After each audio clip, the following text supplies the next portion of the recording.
ఆంధ్రప్రదేశ్లో కొంతమంది భక్తులు ఒక శివాలయం కట్టించారు. శివలింగాన్ని గర్భాలయంలోకి తీసుకుని వెళ్లాలని వారు ప్రయత్నించగా వారు దాన్ని ఒక్క అడుగు కూడా ముందుకు కదపలేకపోయారు. వారు ఆశ్చర్యచకితులై ఆ విషయాన్ని పరమాచార్య స్వామి వారికి చెప్పడానికి కంచికి వచ్చారు. స్వామివారి కొద్దిసేపు మౌనంగా ఉండి తిరుచి దగ్గరలోని శ్రీ వైద్యనాథ శాస్త్రి అనబడే వారిని ఒకరిని తీసుకుని రావాల్సిందిగా చెప్పారు.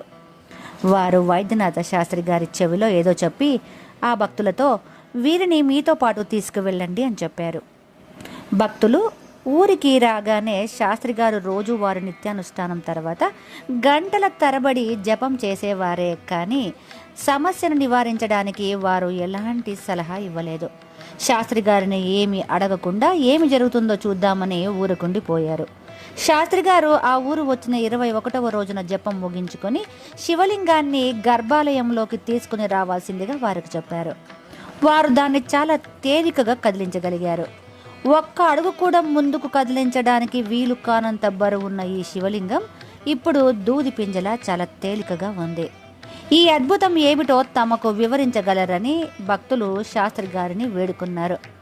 శాస్త్రి గారు వారితో తనకు కూడా ఏమీ తెలియదని పరమాచార్య స్వామి వారు ఈ శివలింగం ముందు కూర్చొని 21 రోజులు పంచాక్షరి జపించమని చెప్పారని, అంతకు మించి తనకు ఏమీ తెలియదని చెప్పారు. పరమాచార్య స్వామి వారు ఈ శతాబ్దంలో కూడా పంచాక్షరి మహామంత్ర గొప్పతనాన్ని ప్రత్యక్షంగా చూపించారు.